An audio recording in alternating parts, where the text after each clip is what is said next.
Ben, on va démarrer avec Raphaël. C'est parti. Alors moi, je vais vous parler gestion du stress, spécialement en confinement. Et on va toucher également à quelques autres sujets qui sont la gestion des priorités et du temps, qui nous occupent un peu tous, surtout quand tout est bouleversé. Donc tout d'abord, un petit point rapide. Ce qui se passe en ce moment, il y a des trucs très bizarres qui se passent en ce moment dans vos bureaux. Il y a des nouveaux collègues qui ont 3 ans et demi et qui mettent un souk pas possible. Et ça, franchement, ce genre de coworker, on n'avait pas l'habitude. Il y a aussi les experts du confinement, que sont les ados. On n'avait pas l'habitude non plus. Et puis, il y a les difficultés techniques auxquelles parfois on est confronté. Peut-être que vous avez vécu ça tout à l'heure. Donc là, nous avons un petit film qui va être entièrement bruité à la bouche pour des raisons techniques, justement.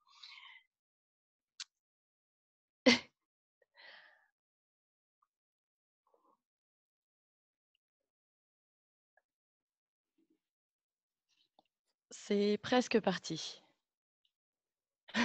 Oh là, ça s'emballe. Allô Martin, t'as le fichier, tu vois le dossier? Oui, oui, je vois le dossier. Balance-le. Voilà. Est-ce que tu vois le dossier? Est-ce que tu es sur le bureau? Oui, oui, je suis sur le bureau. Eh ben, ouvre la fenêtre alors. Voilà. Donc, des petits soucis de communication et de télétravail qui nous pourrissent déjà un petit peu la vie pour certains et qui augmentent mécaniquement notre stress. Alors, qu'est-ce que c'est que le stress? Parce que tout le monde en parle, mais tout le monde a une vision différente du stress. Donc, petit point, définition. Mais avant de définir, ce qui est important de savoir, c'est que pour pouvoir gérer le stress, et ça, c'est pas moi qui le dis, c'est un encore plus grand expert, pour pouvoir en arriver à mieux contrôler le stress, il faut d'abord apprendre à reconnaître sa présence et par conséquent être sensible à soi-même et à son environnement. Vous aussi, vous savez lire, c'est bien. Donc c'est important, avant de vouloir s'attaquer à son stress, de comprendre de quoi on parle. Et c'est pour ça qu'on a une formation complète pour ça aussi, justement, pour pouvoir travailler en profondeur. Là, on va vous donner des tuyaux rapides. Donc, côté définition, qu'est-ce que c'est que le stress? Alors, pour certains, ce sont les moyens que met l'organisme en place pour répondre à un stimuli de l'environnement. Pour d'autres, c'est une réaction de l'organisme ou une réponse réflexe. Pour certains, c'est un agent ou un facteur qui provoque une tension. Pour d'autres, c'est une agression. Pour d'autres encore, c'est un déséquilibre physiologique ou psychologique. Bref, chacun, selon son domaine d'expertise, va avoir une définition différente. Ce sur quoi on va s'arrêter aujourd'hui, c'est cette notion de déséquilibre, puisque ce à quoi on est confronté la plupart du temps maintenant, c'est un déséquilibre entre ce que demande la situation et notre perception de nos capacités pour l'affronter. Donc, si notre perception de nos capacités est là, on va être en stress. Si elle est là ou si elle est là, tout de suite, ça va beaucoup mieux. On n'est pas dans ce qu'on appelle le stress, ce qu'on va voir un peu plus tard, l'overstress en vrai. Notre stress est utile. Notre stress est utile pourquoi? Parce que c'est un mécanisme qui est en place depuis la nuit des temps, qui nous a permis de survivre, de nous adapter et de nous remobiliser. C'est une réaction, donc on va s'arrêter sur cette définition, une réaction de notre organisme qui permet de mobiliser de l'énergie pour adopter l'attitude qui convient. Alors d'abord, ça a été évidemment face à des dangers physiques. Le tigre à dents de sable qui vous saute dessus, il fallait être capable de réagir assez rapidement. Maintenant, on se parle plus de danger perçu ou de danger psychologique. On n'est plus vraiment en danger de mort. Et il va falloir qu'on puisse réagir, qu'on puisse savoir si on va se battre, se confronter à la situation, fuir en criant oh là là, ou ne rien faire, se soumettre ou se figer. Ce que font très bien les opossums dans l'âge de glace, si vous les avez vus. Alors, ce qui est embêtant avec le stress qu'on connaît maintenant actuellement, c'est qu'il provient de différents facteurs. Alors là normalement, j'avais une petite animation un peu sympa. Mais donc, les facteurs de stress, c'est numéro un, le travail. Et là, on reconnaît bien notre environnement régulier. 2, la santé. 3, l'argent. 4, les enfants. Et pour les enfants, bah, c'est les parents. 5, le deuil. 6, les examens ou les études. 7, le couple. 8, l'environnement dans lequel on se situe. 9, les déménagements. 10, la pression sociale, les normes, les standards. 11, les événements traumatisants. 12, le foyer, la maison. 13, la perte de contrôle. 14, et oui, c'est aussi un facteur de stress, la cigarette et le café. 15, la nouveauté. Et 16, les menaces sur notre ego. Alors, ce qui est formidable en confinement, c'est que, quels que soient les facteurs qui vous font réagir d'habitude, en confinement, on va avoir la joie de pratiquement tous les cumuler. Donc déjà, de base, vous avez le travail, la santé et l'argent qui sont en facteur direct. Qu'est-ce qui va se passer? Est-ce que je vais avoir assez de ressources? Mes ressources baissent, j'ai plus d'activité, est-ce que je suis en bonne santé? Est-ce que mes proches sont en bonne santé? Oui, non, aïe, aïe, aïe. Ensuite, si vous avez la joie d'être confiné en famille, eh bien, ou en couple, vous avez aussi ces facteurs-là. L'environnement a été modifié et est facteur de stress puisque vous n'avez plus vos conforts de travail habituels. Vous avez, alors pour certains, vous avez peut-être changé d'endroit pour le confinement, donc vous êtes rajouté le facteur stress déménagement. Pression sociale, elle est là puisqu'il faut se conformer à des normes, à des standards et vous demandez aussi qu'est-ce qu'il faut faire dans cette situation en tant qu'entrepreneur. Vous êtes face typiquement à un événement traumatisant, ben oui, on est dans le dur. Vous avez des soucis avec, votre environnement immédiat, votre foyer, la gestion du foyer. Vous perdez le contrôle puisque c'est un environnement que nous ne connaissons pas, aucun de nous. Si vous suivez des formations, que vous avez des objectifs à atteindre ou des résultats à rendre, vous avez aussi le stress des examens, des études, ça joue. Pour certains, malheureusement, il y a aussi le stress du deuil et c'est assez terrible et on est vraiment de tout cœur avec eux. Cigarettes et café, alors pour ceux qui sont concernés, mais voilà. Et facteur nouveauté, il est en plein, voilà, on est dans une zone, inconnue et l'ego menacé, il peut arriver aussi, si vous sentez que vous êtes plus à la hauteur de ce que vous souhaitez faire et peut-être que vous pouvez être critiqué par votre entourage aussi pour des prises de position ou pour, des actions que vous menez. Donc on est dans une zone extrêmement compliquée et franchement, qui n'est pas stressé est vraiment mon maître à penser en ce moment. Donc j'espère que pour certains, vous allez vous sentir mieux en sortant d'ici, c'est l'objectif. Bref, on a tous les feux au rouge. Ensuite, ce qui est important de comprendre aussi, c'est comment fonctionne le stress. Le stress, c'est génial, c'est 2 temps, 3 étapes. C'est assez simple. Le premier temps, c'est le système nerveux. Vous êtes en système de défense immédiat, action, boum, réaction.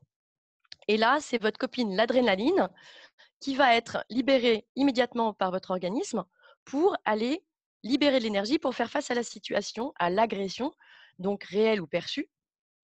Et donc là, on est dans une zone d'alarme et de vigilance et on est dans ce qu'on appelle le stress, qui est le bon stress. C'est le stress naturel. Action-réaction, ça fait partie de notre mode de fonctionnement et ça nous permet de réagir rapidement. Donc c'est utile. Là où on va se mettre plus en danger, on va commencer à se mettre plus en danger, c'est quand l'agression va se répéter et qu'on va commencer à faire appel à notre système hormonal, qui est un système de défense à retardement. Et donc, face à cette agression répétée, ce sont les corticoïdes qui vont être relâchés par l'organisme. Et donc, vous connaissez peut-être la cortisone qui fait partie d'un certain nombre de médicaments, donc cortisone et cortisol.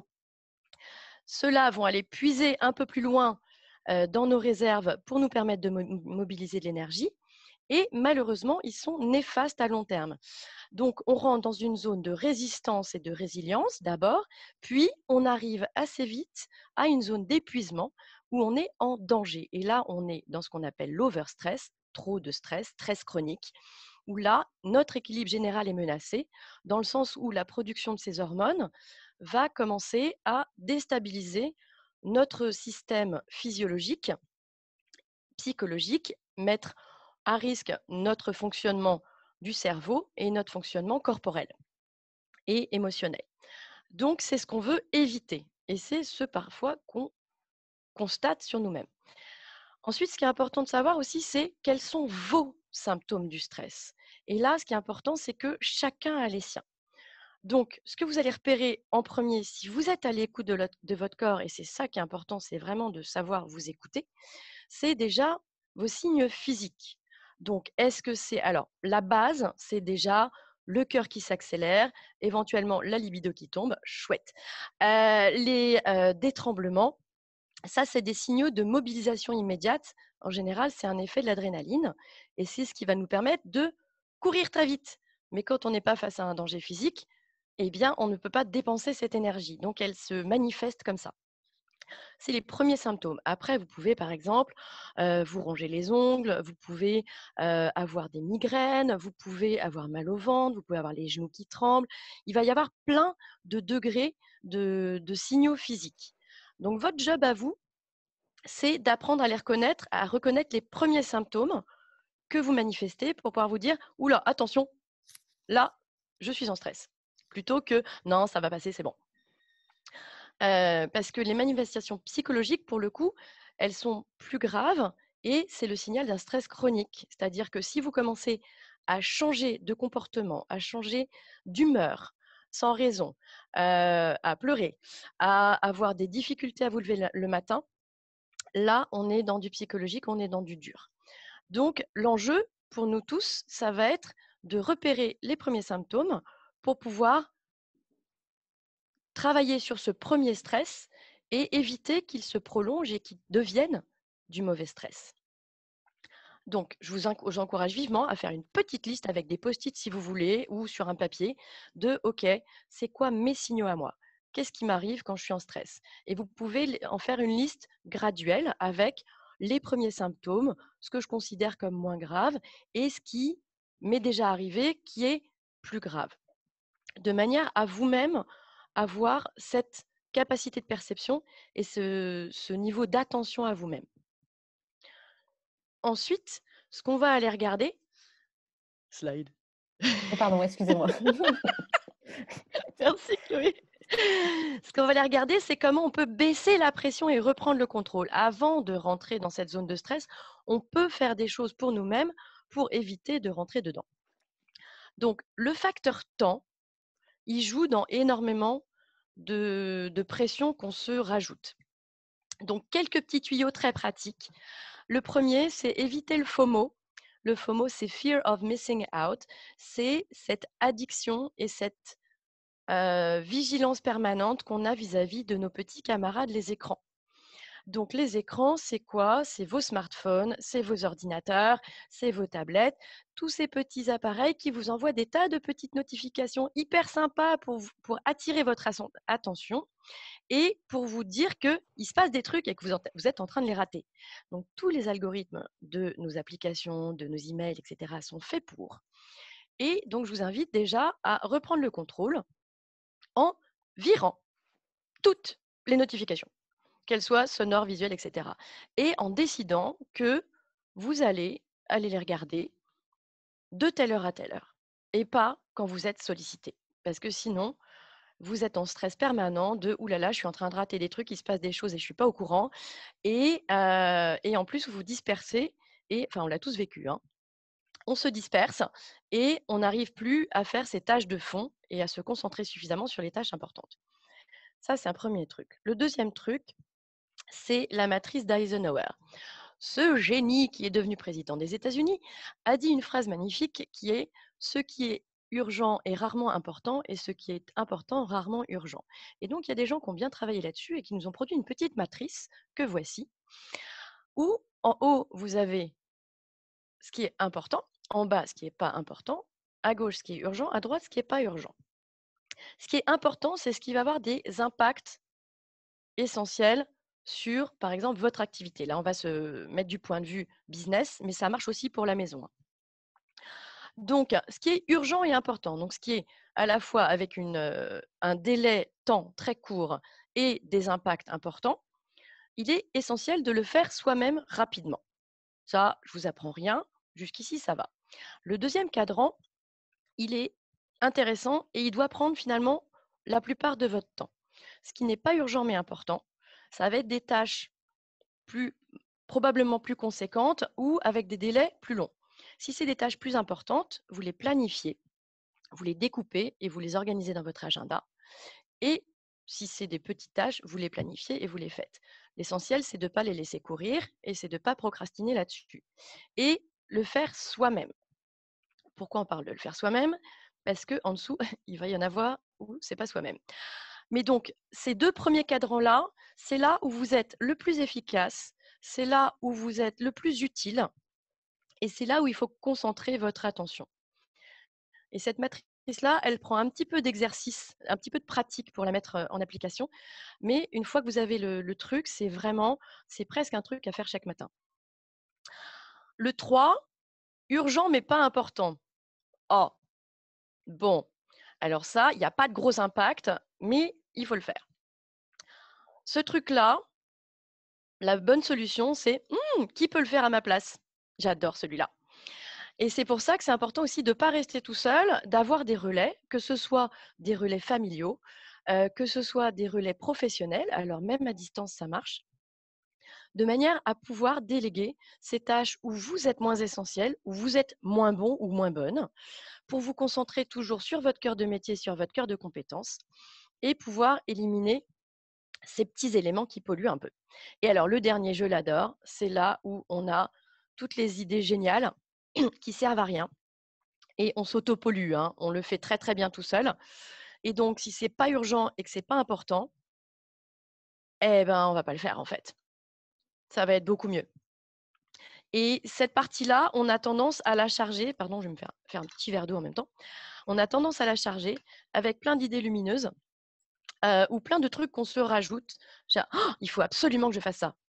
Absolument. Est-ce que c'est vraiment vital pour votre activité? Est-ce que c'est vraiment un objectif SMART? Parce que ça va être une bonne grille de lecture aussi. Est-ce que c'est mesurable? Est-ce que c'est atteignable? Est-ce que c'est réalisable? Est-ce qu'il y a un temps dessus? Et est-ce que c'est essentiel à votre activité?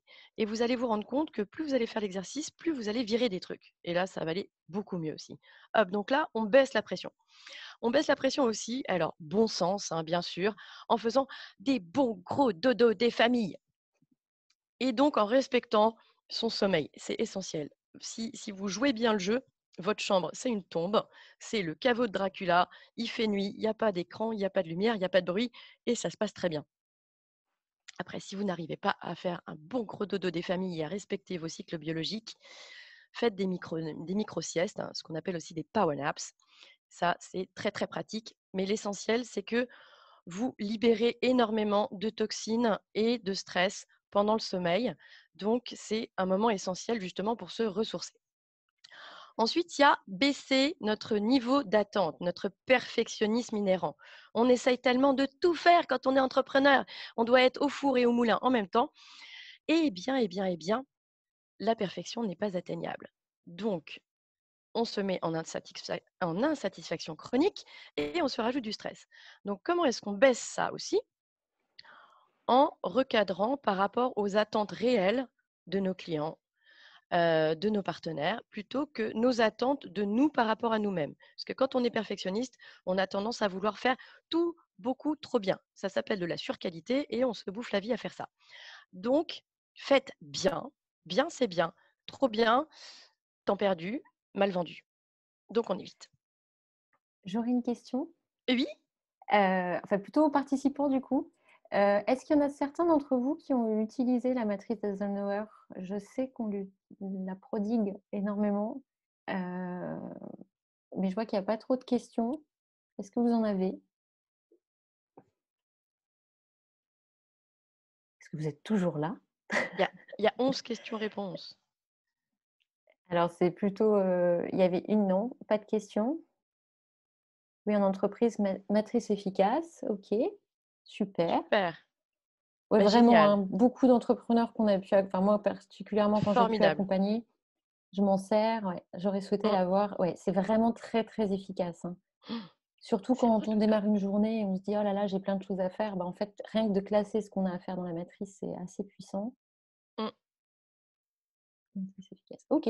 Et donc plus vous allez l'utiliser, plus vous allez voir que vous concentrez vos 20 d'efficacité versus 80 de poubelle sur les 2 premiers cadrans. Ensuite, il y a la méthode des petits pas que j'adore. Quand on est face à la face nord de l'Everest, qu'on a un énorme truc à pondre et à rendre éventuellement avec des délais bien pourris, parce qu'on adore ça aussi, eh bien, parfois, on est complètement gelé.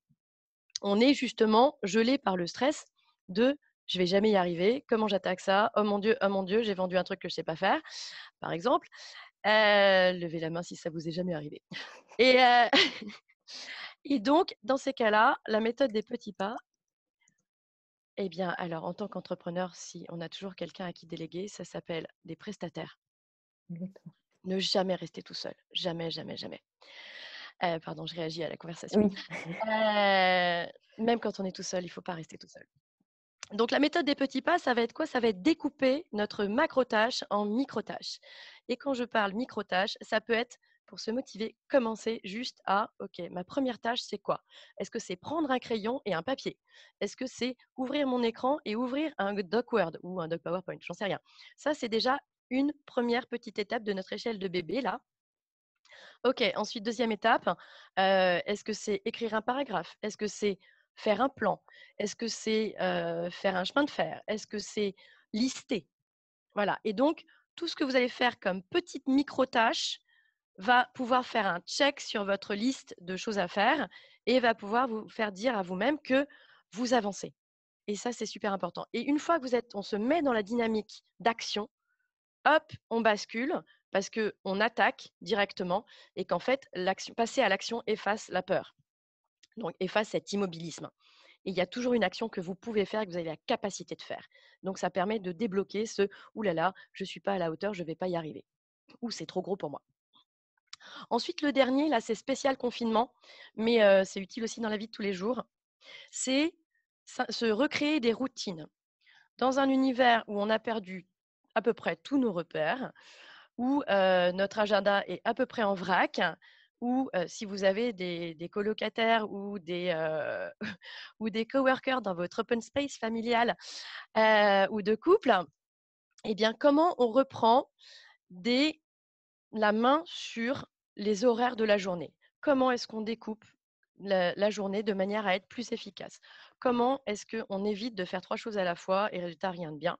Eh bien déjà, on se lève toujours tôt, comme tous les jours de boulot, on se prend une bonne douche à telle heure, on organise la journée à telle heure, on se fait éventuellement une petite séquence méditation avant de commencer, on se fait éventuellement une petite matrice d'Eisenhower avant de commencer. Vous planifiez des tranches horaires de travail gérables et vous planifiez des tranches de plaisir et des tranches d'activités autres. Sinon, on devient dingue.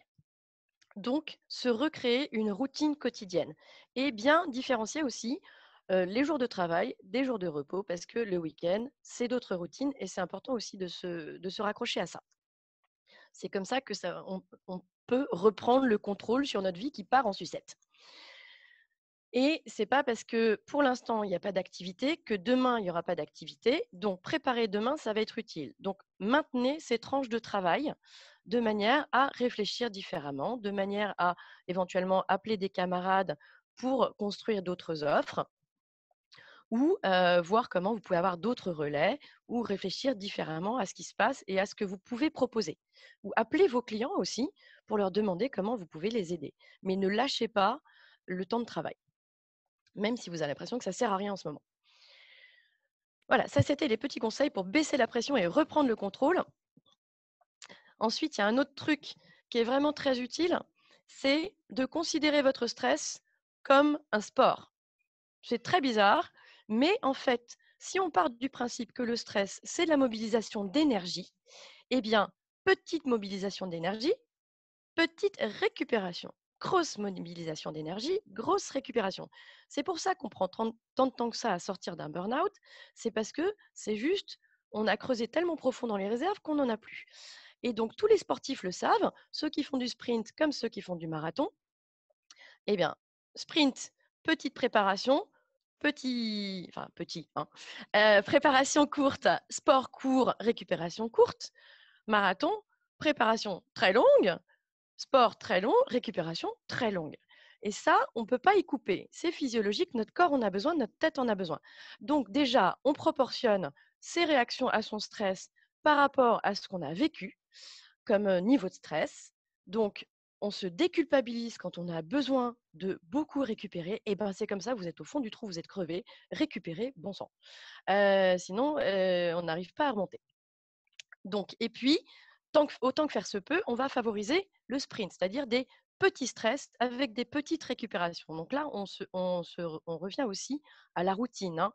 Si on segmente des tâches et qu'on attaque, on attaque déjà les causes du stress et qu'ensuite on attaque des tranches horaires avec OK, je travaille, je me repose, je travaille, je me repose, eh bien, ça va aller déjà beaucoup mieux. Et donc, tant qu'à faire, petite séquence de travail, petite séquence de stress et petite récupération. Donc là encore, on revient aussi à notre méthode des petits pas finalement, hein. On découpe notre marathon en sprint. D'accord? Ça va jusqu'ici? Oui, il y a une question, Raphaël. Comment contrôler les signes avant-coureurs de stress, déprime chez les collaborateurs en télétravail qui vivent seuls confinés à la maison de concurrents? Alors, garder le lien, super important. On va le revoir tout à l'heure, mais pour les collaborateurs qui sont seuls en confinement, ça va être important de leur passer un petit coup de bigot tous les jours si vous sentez qu'ils vont pas bien ou tous les 2 jours, de prendre des rendez-vous, là aussi de recréer des routines sociales pour, heu, pour maintenir les liens au sein de l'équipe et pour suivre vos collaborateurs. Ça peut être vous qui en avez besoin aussi, donc n'hésitez pas à passer un coup de fil aussi. Mais, les populations les plus fragiles en ce moment, c'est ceux qui sont tout seuls et c'est plutôt les jeunes en fait, qui ont refusé de rentrer chez papa-maman parce que franchement c'est la honte, qui, démarraient un job ou qui sont seuls dans la vie courante.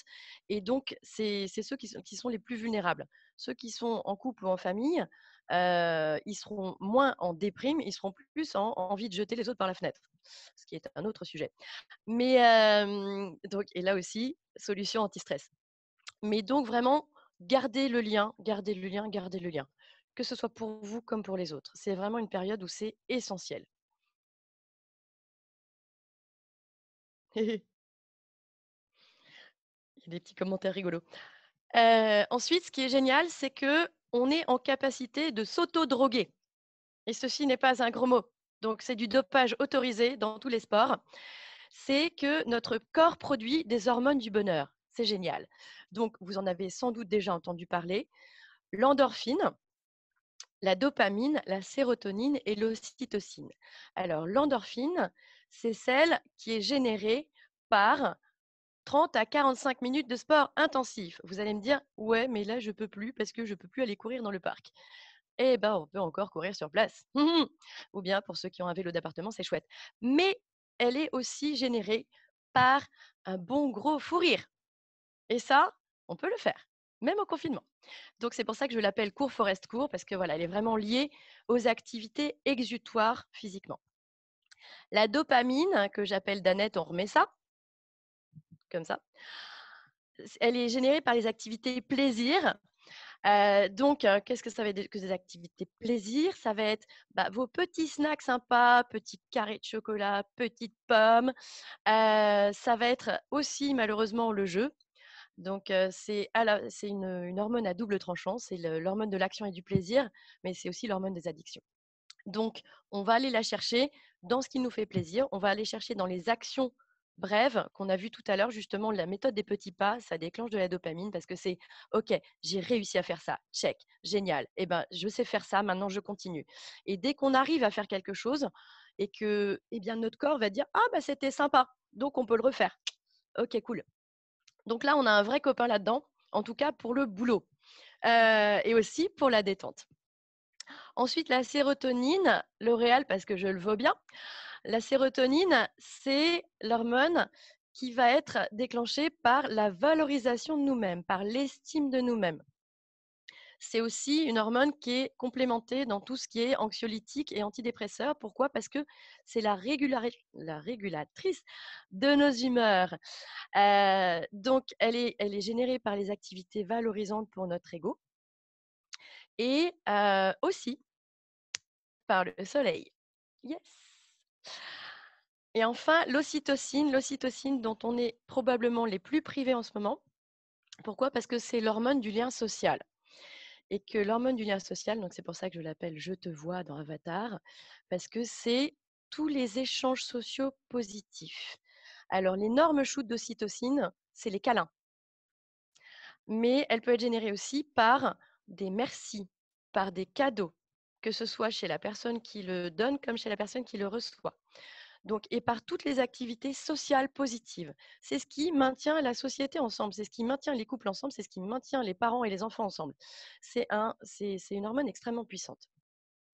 Donc là, vous avez déjà 4 copains que vous pouvez apprendre à manipuler et à générer. Alors, on va voir quelques idées aussi. Parce que là, je ne sais pas si vous êtes sur des chats, sur WhatsApp, et cetera, mais il y a beaucoup de camarades qui nous partagent des bonnes vieilles blagues sur le covid et franchement, ça fait du bien d'en rire. Donc là, je vous ai partagé quelques, petits spéciaux. Donc c'est très rigolo comme, en temps normal, on était tous sur nos écrans à ne pas se parler et comme soudain en quarantaine, on a tellement envie de sortir, c'est génial. Donc ensuite, petit circuit maison avec votre canapé, donc justement pour, l'endorphine, hein. Vous ne pouvez plus faire de sport, eh bien, votre meilleur ami, le canapé, est là pour vous soutenir dans vos efforts sportifs. Ensuite, il y avait aussi déclencher la curiosité avec ouh, on va aller visiter notre appartement de fond en comble avec le guide du routard de notre appartement. Ça va être très très sympa. On va découvrir des tas de choses intéressantes. Euh, donc voilà. Mais je vous passe d'autres blagues qui étaient un petit peu plus crues. Là, je suis restée dans le politiquement correct. Euh, Ensuite, ce qui est sympa aussi, c'est des activités créatives. Donc là, petite blague sur les activités créatives, le confinement se passe bien, j'ai commencé à faire des lentilles farcies, c'est long, mais je n'ai que ça à faire. Mais les activités créatives, c'est aussi des activités exutoires et c'est des activités plaisir. Donc vous pouvez déclencher de la dopamine en faisant, par exemple, la cuisine, mais pas que, hein, ça peut être tout ce qui vous fait plaisir. Est-ce que ça vous fait plaisir de dessiner, d'écouter de la musique, de chanter sous la douche? Oui, tout est possible. Ensuite, il y a, alors je suis sûre que vous y avez eu recours, mais ça, franchement, c'est génial. Justement, à problème, solution générée par tout le monde. POF, les Skyperos ou les apéros Skype ou les house parties ou ce que vous voulez, vous pouvez retrouver vos copains et ou vos équipes pour partager en live des bons moments à distance, mais ensemble. Ensuite, il y a aussi tout ce qui est solidarité, qui est extraordinaire. Et là, on voit aussi le lien social marcher à fond. Donc là, je vous ai mis une image de publicité sur Colin Morris, absolument gratuite, de voisins qui s'entraident. C'est essentiel. Yes, apéro virtuel, ouais. Euh, Mais donc voilà, entraide entre voisins. Si vous êtes tout seul, bah, peut-être qu'il y a d'autres gens qui sont tout seuls dans votre immeuble ou dans votre pâté de maison. Il y a des gens qui ont posté, il y avait une petite dont c'était l'anniversaire. Sa maman, elle a posté sur toutes les villes du quartier, bah voilà, ma petite, on n'a pas pu lui faire son anniversaire, donc demain à midi, si vous pouvez chanter bon anniversaire depuis les balcons, ça serait sympa. Ils l'ont fait. Il y a tous les 20 heures, on applaudit le personnel soignant, c'est génial. Toutes ces activités-là aussi de solidarité qui sont essentielles et qui sont finalement la recréation de l'ocytocine qui nous manque en ce moment en confinement. Donc, et il y a plein d'appels à solidarité aussi, donc n'hésitez pas, vous pouvez aussi donner de votre temps et se sentir utile, ça déclenche de la sérotonine. Et se sentir utile aux autres, ça déclenche de l'ocytocine. Donc c'est chouette. Je vous encourage aussi vivement à faire un bilan positif de votre journée tous les jours. Sans être un ravi de la crèche, se dire les trucs sympas qui sont passés aujourd'hui, les trucs que vous avez réussi à faire, les trucs dont vous êtes fiers, les trucs dont vous êtes juste content. En ce moment, il y a du soleil. Ouh, eh ben on est content. Oui, ça peut paraître débile, mais il y a des bonnes choses à apprendre et même dans une journée absolument calamiteuse. Il y a toujours quelque chose qui va pouvoir vous apporter un petit rayon dans le cœur. Oui, j'ai vraiment non, je n'ai rien bu et je n'ai rien fumé. Je le pense vraiment. Heu et voilà, ça, c'est les hormones. Ensuite, il y a aussi merci, Alors, pour ceux qui sont familiers, la méditation, mais ça peut être beaucoup plus simple que ça. Et Fatih est absolument d'accord, c'est génial. Relativiser, alors on a vu tout à l'heure comment mettre un peu à distance, déflecter, remettre à sa place grâce à la matrice, grâce à la méthode des petits pas. Après relativiser, oui, on peut toujours se dire qu'il y a pire que nous, mais parfois ça nous aide pas du tout, hein, on est d'accord. Les sources de stress, c'est aussi très souvent à la fois notre passé, les trucs qu'on n'a pas fait bien, les trucs qui nous sont arrivés de mal, les trucs qu'on n'a pas réussi à digérer et le futur. Alors on est en plein dedans, hein. Qu'est-ce qui va se passer demain? Bah, génial, on n'en sait rien. Donc en fait, se recentrer sur l'ici et maintenant, c'est la clé de la méditation et c'est aussi la clé de mettre aussi à distance ces sources de stress. Et donc, il y a plein de petites applis gratuites, pour ça. Respirer, se recentrer sur sa respiration, se recentrer sur ses sensations, prendre le temps d'écouter, de faire un petit body scan, par exemple. Il y a plein, plein, plein de petites applications pour ça. Je suis sûre que vous pourrez partager dans la conversation toutes celles que vous utilisez déjà pour ceux qui le font. Moi, il y a quoi? Il y a Mind, il y a Petit Bambou, il y a, Respire Relax. Il y a plein de choses comme ça qui sont formidables et qui aident beaucoup aussi et ça peut aider par rapport à votre début de journée ou à votre fin de journée. Par exemple, voilà, SPOM et Seven Mindset, super, merci Pauline. Ça peut vous aider à mieux démarrer la journée, ça peut vous aider à mieux finir la journée aussi et mieux vous endormir pour ceux qui ont du mal à s'endormir. Et donc, en fin, je vous ai mis une petite citation de Marc Aurèle qui est hyper sympa et qui rentre un petit peu dans la matrice aussi quand même. Que la force me soit donnée de supporter ce qui ne peut être changé. Mais il y a des trucs, on ne peut rien y faire et c'est comme ça. Voilà, donc c'est pas la peine de stresser. Le courage de changer ce qui peut l'être. Ok, on passe à l'action et on prend action sur ce qu'on peut faire, ce qui est à notre portée, et la sagesse de distinguer l'un de l'autre. Eh bien, je vous la souhaite à tous et je nous la souhaite à tous parce qu'on a encore tous un peu de boulot. Voilà. Et donc, pour finir, gérer le stress, c'est quoi? C'est identifier ses facteurs de stress, donc petite liste. Connaître sa personnalité sous stress, là on est tous adultes, donc on sait quand on bascule et c'est important aussi pour les repérages de stress psychologique. Reconnaître vos premiers symptômes de stress, proportionner votre temps de récupération post-stress, stress, petite récup, grosse récup. Appliquez vos méthodes anti-stress au quotidien. Toutes celles qui marchent pour vous sont bonnes. Celles du voisin, si elles ne marchent pas pour vous, elles ne sont pas bonnes. Donc, on fait tous notre petit chemin de trouver nos solutions qui nous permettent d'évacuer le stress. Et enfin, franchement, on n'est pas parfait, donc, et parfois on n'y arrive pas tout seul. Donc, si vous rencontrez des limites, n'hésitez pas à vous faire aider, c'est important aussi. Tendez la main, ne faites pas la tortue. Voilà, voilà tout ce que j'avais à vous dire et vous pouvez tous le faire. Yes, à vous de jouer. Et merci pour votre écoute. Merci Raphaël. Merci beaucoup, Raphaël. Est-ce que vous avez des questions spécifiques? De toute façon, on va pouvoir, dans la deuxième partie, répondre aux questions.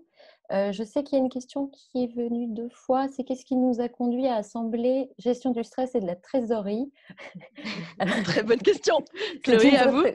Là, c'est un peu moins la fautive. En fait, on a récapitulé un certain nombre de questions que nos entrepreneurs qu'on accompagne tous les jours nous ont posées.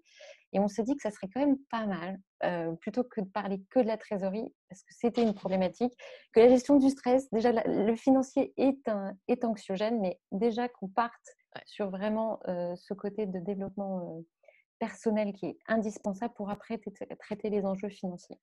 Je ne sais pas si j'ai répondu à la question. Si vous voulez On, compléter, Raphaël et Isabelle. on verra aussi que finalement, gérer sa trésorerie, ça permet aussi de gérer son stress d'entrepreneur pour certains. Yes. C'est-à-dire que mettre des chiffres, eh bien, ça va dégonfler le problème, ça va le rendre beaucoup plus concret Mm. et ça aide énormément à gérer son stress. Mm. Là, vraiment, on est sur la partie travail. Oui.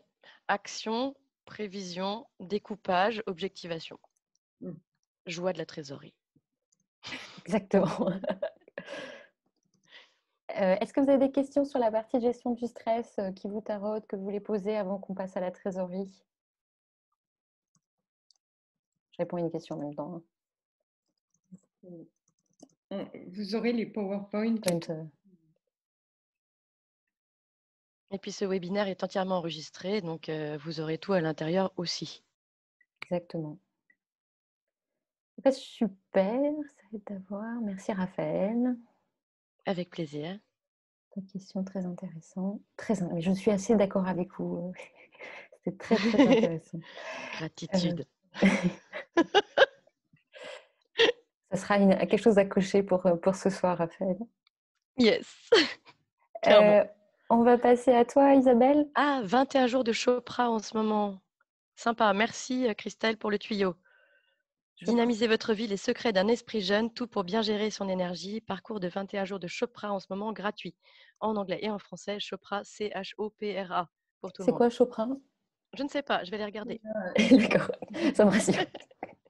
Chopra, c'est un médecin d'origine indienne qui a fait ses études aux États-Unis et qui est un grand spécialiste et un grand homme d'affaires aussi de la méditation, du yoga, de l'Ayurveda et pas mal de choses. Et donc, il lance des cycles méditatifs qui sont faits partout dans le monde par une communauté qui adhère. Et là, il a lancé un cycle qui était gratuit. Sympa, c'est chouette. Et il faut que je réponde à Oui. Marielle. Connaître sa personnalité sous stress, pour moi, le signe le plus fort, c'est la perte de moyens, ça me paralyse. Est-ce un signe de stress nerveux ou hormonal, agressivité répétée? Eh bien, en fait, ça peut être tout à fait un stress nerveux parce que, comme on l'a vu tout au début, les trois réactions réflexes par rapport au stress, c'est… Alors, pardon Chloé, c'est celle d'avant avec les… Voilà, celle-là. Fuir, enfin combattre, fuir, pardon, encore celle d'avant. C'est celle-là, Oui. Oui. Combattre, fuir ou se figer. En fait, être paralysé par le stress, c'est une réaction normale de l'organisme face à un danger physique ou psychologique. C'est quand même fou, mais ça peut arriver. En fait, ça s'appelle la sidération. Et la sidération, ça a lieu quand on ne sait absolument pas comment réagir face à une agression ou une situation qu'on ne connaît pas. Et donc, parfois, on arrive à réagir parce qu'on fait des similarités par rapport à des situations déjà vécues. Mais quand on est face à une situation qu'on n'a jamais vécue et qu'on est tout seul face à cette situation, on ne va pas savoir comment réagir et donc on va être paralysé, on va rentrer en sidération. Alors que quand on voit quelqu'un d'autre réagir dans cette situation, on va imiter la réaction en se disant « Ok, il y a un truc à faire ». Donc, c'est pour ça aussi que commencer par des actions connues, petites, ça permet de débloquer cette paralysie. Ce que je disais tout à l'heure par rapport, par exemple, en étant face à la face nord de l'Everest, on peut être complètement paralysé parce que c'est jamais j'y arriverai, je ne sais pas comment faire, c'est de la folie. Et donc, commencer par des petites actions connues pour débloquer cette paralysie. J'espère que ça a répondu à ta question, Marielle. On a une autre question de Fleuriel. Je me sers de Trello, mais avec le confinement et 3 enfants, devoirs à gérer, je suis un peu perdue. Difficile de gérer les priorités. Oui. Alors, plus ou moins une question, mais je pense que ce qui peut être intéressant, c'est de voir quels outils on peut utiliser en gestion du temps aussi. Quels autres outils? Alors, pour le coup, alors moi, j'avoue que j'ai évité de multiplier les outils parce que chaque outil demande un temps de mise en route, un temps d'anticipation, un temps de gestion. Et alors, je sais pas, je suis pas forcément exemplaire là-dessus, mais moi, je mets des patates dans mon agenda électronique. Non, mais oui. Chaque tâche a une patate et chaque tâche a une date. Mais après, il y a pas mal d'outils qui existent. Moi, j'avoue que Trello, je trouve qu'il est bien pour du travail en équipe. Pour soi tout seul, je ne sais pas. Après, je ne suis pas forcément experte de tous les outils de gestion du temps. Mais après, par exemple, sur Trello, vous pouvez utiliser justement la matrice d'Eisenhower avec les cartes, faire des colonnes et les basculer. Vous pouvez vous faire déjà une première chose à classer de toutes les actions. Et après, ça peut être utile même tout seul. Effectivement, je suis assez d'accord, c'est plutôt un outil collaboratif. Mais si vous voulez continuer à utiliser Trello, vous pouvez aussi l'adapter à votre matrice. Donc, c'est assez chouette. Ah bah, Patricia nous dit qu'elle elle l'a basé sur la matrice d'Eisenhower. Coupure de son. Ah non, c'est moi qui ai été coupée. Non. Je vais vérifier ça. Non, c'est moi qui ai une connexion Internet instable. Ah mince.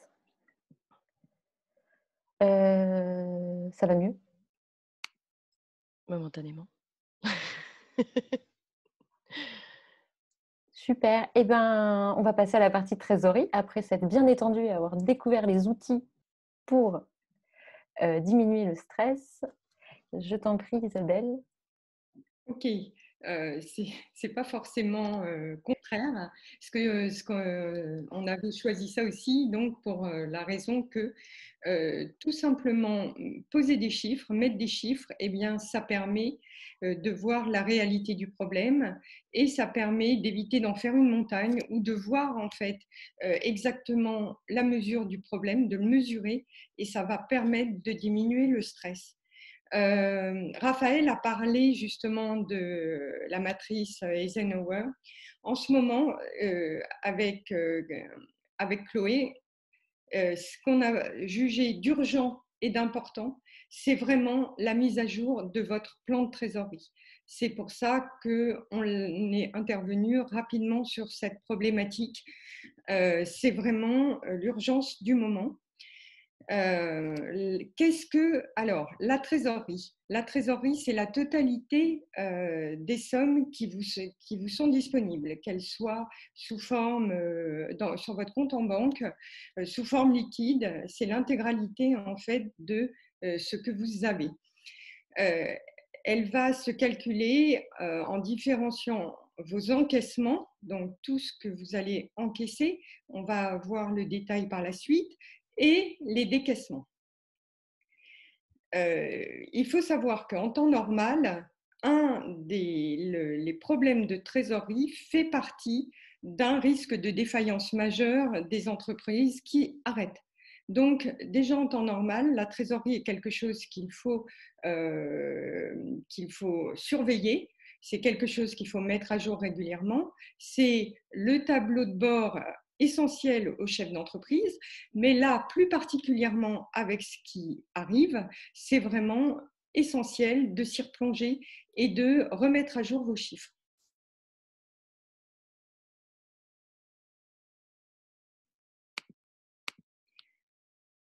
Alors, donc, comment l'anticiper? La première chose, ça va être d'estimer précisément vos besoins en trésorerie d'aujourd'hui. C'est ce à quoi va vous servir ce plan de trésorerie. On le verra par la suite, il y a certaines solutions pour lesquelles vous allez aller voir votre banquier. Allez voir votre banquier avec cette estimation précise. Cette trésorerie vous permettra aussi de prendre les bonnes décisions. On va voir l'importance que ça a de voir sa trésorerie là à très court terme, mais aussi un peu plus à moyen terme pour vous aider à faire les bons choix. Et puis, comme on l'a dit tout à l'heure, eh bien, en fait, le plan de trésorerie va refléter, en fait, c'est le reflet de votre compte en banque. Votre solde de banque se retrouve dans ce tableau de solde de trésorerie.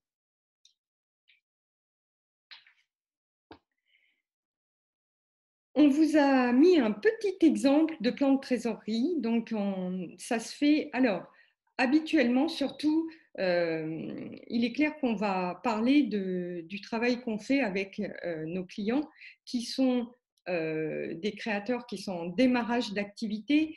On est plutôt sur des petites activités, moins de 10 salariés. Et on préconise un plan de trésorerie mensuel. Donc, le mois, il se peut que dans la situation actuelle, pour certains d'entre vous, il soit plus intéressant d'aller plus dans le détail, 15 jours ou la semaine. Mais ici, nous, on va garder en fait cette approche mensuelle pour des problématiques qui sont plus simples. Donc, dans ce tableau, on a tout d'abord tous les encaissements.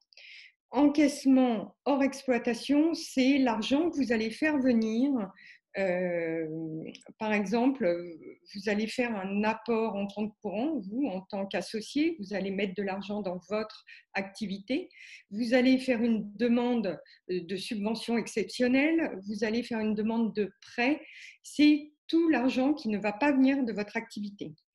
Et puis, il y a ensuite les recettes d'exploitation. Donc, les recettes d'exploitation viennent de vos ventes. Et ici, vous pouvez avoir le détail, selon là aussi votre type d'activité, vous pouvez y inclure le détail qui vous intéresse dans ces recettes d'exploitation. L'idée, c'est de positionner en fait ce qui va rentrer au moment où ça va rentrer. Donc, bien sûr, sur les mois à venir, il y a des incertitudes, mais on en parlera après. Et puis, en dessous, on va passer sur les décaissements. Donc, les décaissements, on va d'abord parler des dépenses d'exploitation. C'est toutes les dépenses auxquelles vous avez besoin de faire face pour continuer votre activité. Il y aura aussi une réflexion qu'on va voir ensuite sur ces dépenses d'exploitation que vous allez rentrer selon le mois prévisible de décaissement. Et puis, il y aura les dépenses hors exploitation. On aura donc tous les remboursements qui sont prévus de certains emprunts, peut-être prévus des remboursements de compte courant ou des remboursements, des pertes exceptionnelles à rembourser. Enfin, ça reste vraiment dans un deuxième temps. On va retrouver ça principalement pour nos créateurs sous le remboursement d'emprunts. Donc, vous avez d'un côté tous les encaissements, le total des recettes, de l'autre, le total des dépenses, les décaissements, et on va mesurer le solde du mois. Par exemple, si on se place au mois de janvier, on aura les recettes de 1 500 € moins les dépenses de 1 000 €, ce qui va donner un solde du mois à 500 € et un solde cumulé de 500 € puisqu'on considère que le mois de janvier est notre premier mois d'exploitation. Au mois de février, on encaisse 2 000 €, on dépense 1 300 €, le solde du mois se monte à 700 €. Ces 700 € vont s'ajouter au solde cumulé de 500 € du mois précédent. Et donc, on aura à la fin du mois de février un solde cumulé de 1 200 €. C'est comme ça que marche votre relevé de compte. Et c'est cette ligne solde cumulé qu'il va falloir surveiller sur la période en cours et les périodes à venir.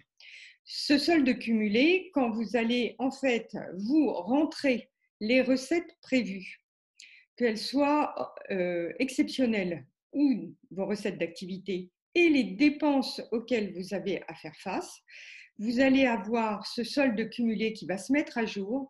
Et là où il faudra être extrêmement vigilant, c'est quand ce solde cumulé va venir en négatif, puisque cela montrera que vous êtes en découvert bancaire et donc en état de ne plus pouvoir payer et faire face aux dépenses qui vont arriver. Et donc, c'est pour anticiper ce problème qu'il faudra mettre en place les solutions qu'on va voir par la suite. Alors justement, il y a Fluriel, mais je pense qu'on va le traiter, tu vas le traiter tout de suite, Isabelle. C'est justement, pendant ce confinement, je devais payer des fournisseurs étant donné que les entreprises sont fermées. Puis j'attends la fin du confinement pour payer mes fournisseurs. Alors, je vais reprendre la question.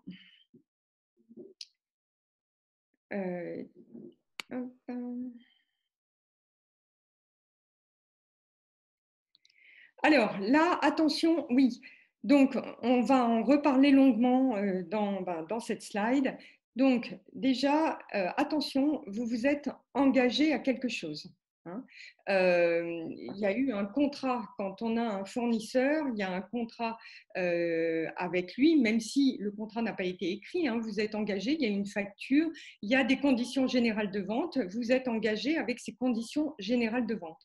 Donc, il y a d'un côté le droit que vous devez respecter et de l'autre le problème actuel qui est tout à fait exceptionnel.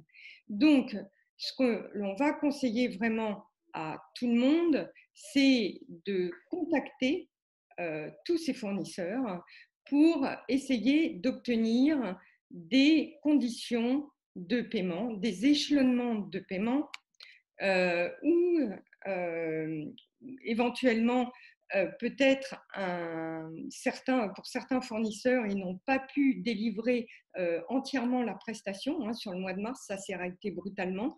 Donc en fait, il va falloir aller voir au cas par cas, mais surtout essayer de les contacter. Donc là, j'ai bien vu qu'elle parle d'entreprises qui ont l'air d'être fermées. Donc ça, c'est un point d'interrogation. Il y a beaucoup d'entreprises qui ont quand même gardé un numéro, une personne qui répond, le siège est toujours en activité. Donc attention, essayez de les contacter. C'est vraiment le contact direct qu'on va vous conseiller de privilégier pour négocier avec chacun de vos fournisseurs leur échelonnement, l'échelonnement de votre paiement. Ensuite, il y avait une autre question que je ne vois plus, de Louise. Alors, Louise. Pardon, j'essaie de la retrouver. Ah oui, la date à laquelle va finir le confinement. Oh. Ah oui, alors ça fait, c'est un grand sujet. Hein. Personne ne sait. Pour l'instant, la date officielle, ça va de 15 jours à 10 jours. Et on ne sait pas exactement. Il y a plein de solutions dont on parle et ensuite, on ne sait absolument pas ce qui va se faire. Donc là, on va revoir ce problème plus précisément à la fin de la présentation, mais c'est vraiment pour dire qu'on est dans une grande incertitude et que selon certains secteurs d'activité, en fait, les projections vont même, l'incertitude va même se prolonger un certain temps. Donc ça, c'est une vraie question, savoir quand est-ce que ça va se finir et nous n'avons pas la réponse. Autre chose, je vois. Ok. Alors, autre chose, c'est il y a des textes qui sont passés pour le report des paiements des loyers, des factures d'eau, de gaz et d'électricité. Ces textes de loi concernent uniquement les activités qui sont dans les secteurs qui ont été fermés par le gouvernement, avec une fermeture administrative. Donc là, les fédérations de bailleurs ont imposé que tous les loyers qui étaient payés au trimestre seraient payés mensuellement et ils ont demandé expressément à ce qu'il y ait des suspensions de loyers et des négociations pour échelonner ces loyers impayés par la suite sans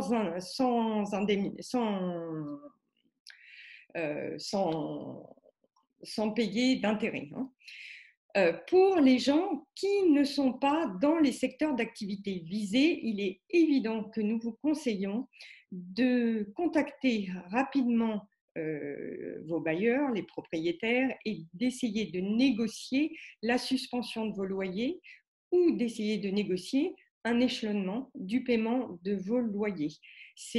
Il est extrêmement important de mettre en avant ce partage du risque en ce moment, sachant que malheureusement, certains propriétaires sont aussi des personnes qui dépendent du loyer pour vivre.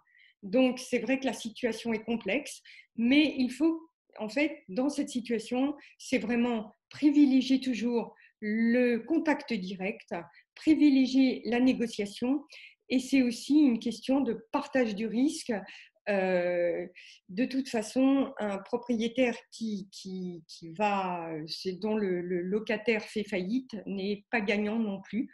Donc, en fait, il faut essayer de trouver des solutions raisonnables pour tout le monde. Les délais des paiements d'échéances sociales ou fiscales. On a de la chance, notre gouvernement a réagi extrêmement vite. Donc, il existe sur le site de l'URSSAF, vous avez une foire aux questions et un chatbot qui est très efficace. L'URSSAF a proposé immédiatement la possibilité de ne pas payer ces échéances sociales, que ce soit les vôtres ou celles de vos salariés. Et quel que soit votre statut social, que vous soyez dirigeant de SARL, de SAS ou que vous soyez micro-entrepreneur, il y a des solutions pour chacun. C'est le site sur lequel vous allez faire vos déclarations qui va changer, qui ne va pas être le même. Pour ça, je crois que Chloé met à jour notre site internet sur BGE Paris, où vous avez absolument, elle le met à jour, je crois, tous les jours ou tous les 2 jours, et vous avez toutes les adresses où aller pour faire ces demandes-là.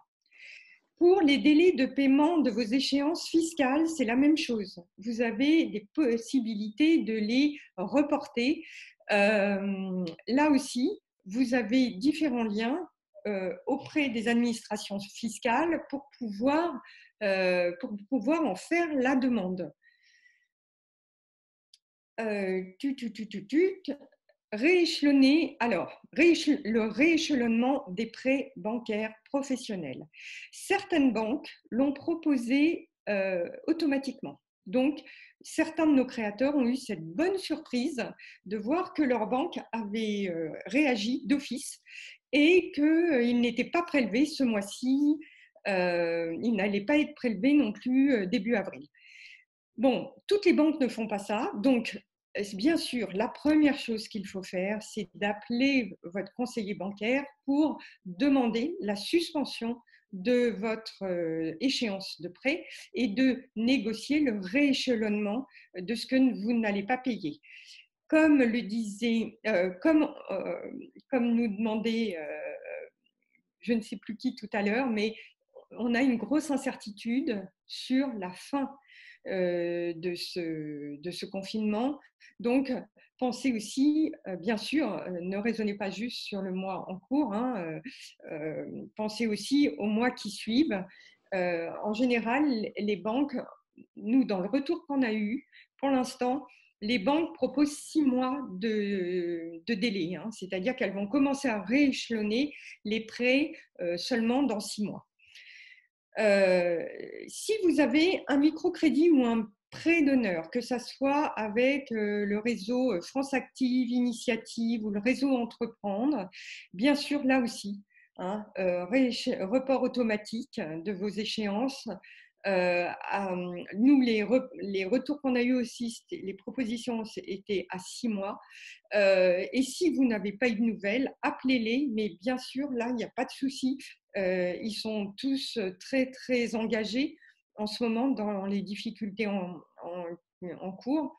L'ADI, pour ceux qui ont eu ou qui ont un préavis, l'ADI s'est engagé à appeler tout le monde. Si jamais vous n'avez pas encore été appelé, vous pouvez tout à fait les contacter pour négocier et voir avec eux, d'ailleurs, comment vous allez mettre en place ces suspensions d'échéance. Isabelle, il y a quelques questions là sur les loyers. Je suis dans un espace de coworking, pour pas justement qu'on reste sur des questions. Le site est fermé, le propriétaire ne se positionne pas. Je n'ai pas payé le mois d'avril qui m'a pourtant été facturé. Oui, bonjour Rodolphe. Oui, on avait évoqué cette possibilité déjà. Alors déjà, attention, un espace de coworking, c'est de la prestation de service, ce n'est pas un bailleur. Un bail. Donc là aussi, c'est ce vers quoi ce qu'on peut vous conseiller, c'est de leur écrire, et c'est aussi peut-être de contacter un avocat. Il va y avoir des consultations d'avocats qui vont être mises en place à travers le site de la Cité des métiers. Je pense, Chloé, que tu mettras le lien. En fait, ils ont prévu ça à partir de la semaine prochaine. Donc, il ne faut pas hésiter, bien sûr, à se rapprocher d'un avocat pour voir ce qui peut être fait tout en restant, bien sûr, dans la légalité. J'ajouterais peut-être aussi, je ne sais pas ce que tu en penses, Isabelle, mais comme c'est un prestataire, il y a le médiateur des entreprises. Oui, aussi, qu'on peut contacter complètement. Médiateur des entreprises, donc vous pouvez le retrouver sur le site du ministère de l'économie. Il y a aussi comment connaître les secteurs concernés par le report des loyers. Ce sont les secteurs qui ont été décrétés en fermeture administrative. Vous les trouvez sur le site du gouvernement. En fait, c'est tout ce qui est espace recevant du public, restauration, etc. Il y en a toute une liste en détail. Sur le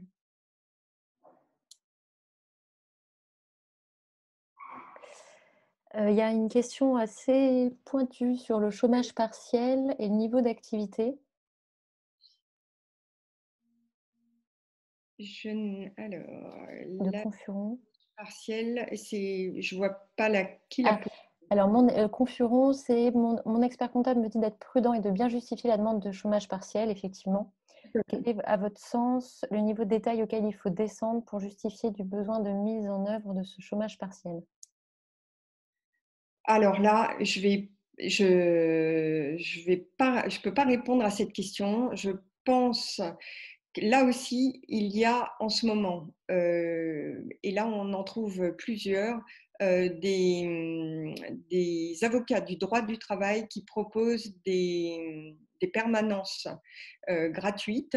Vous pouvez les trouver sur le bureau, sur le barreau de Paris. Hein. Ils ont continué à garder quelques permanences téléphoniques. Et de nouveau, à partir de lundi, il y aura une permanence donc proposée par la métier. Donc vous aurez là aussi le lien sur notre site.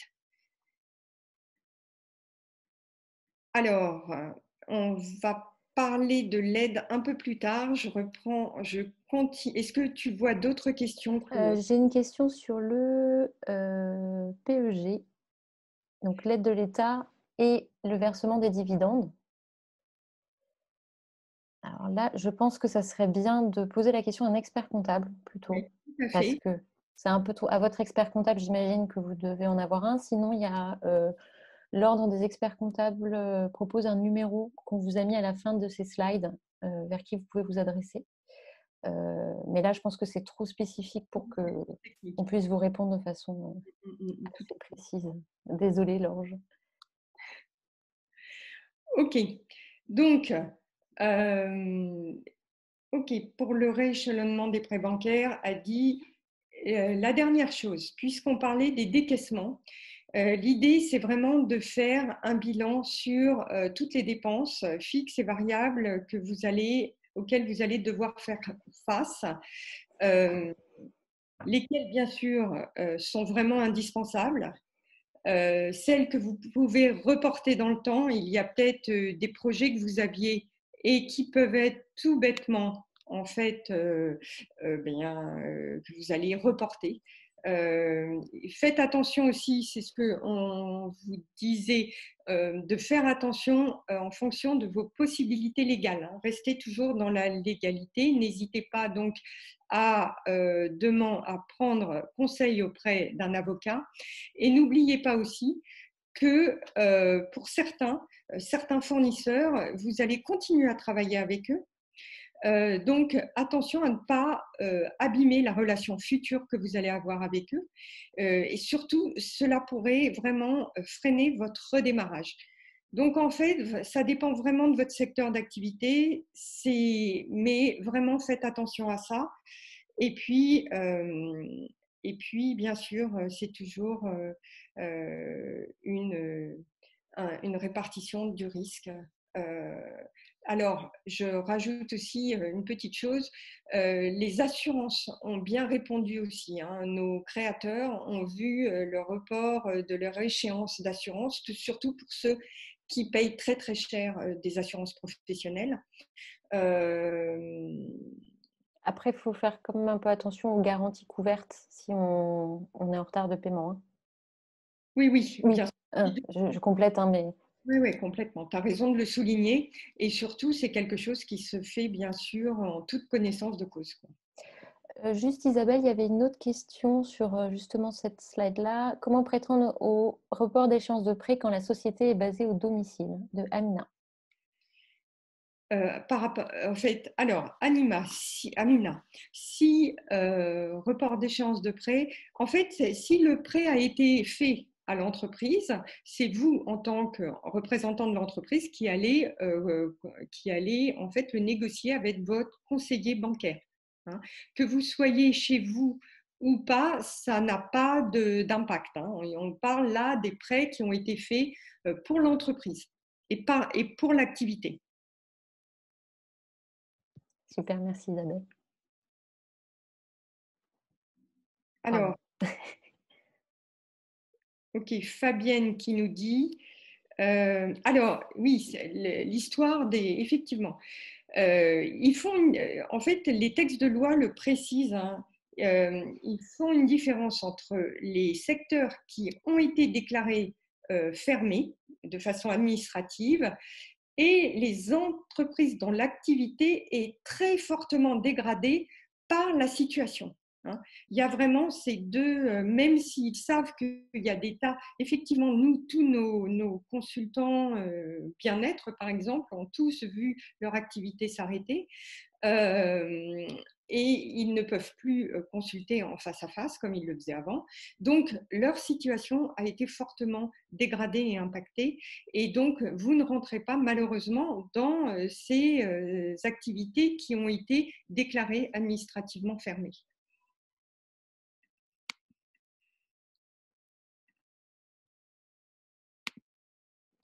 Alors, au niveau des encaissements, donc là, vos clients.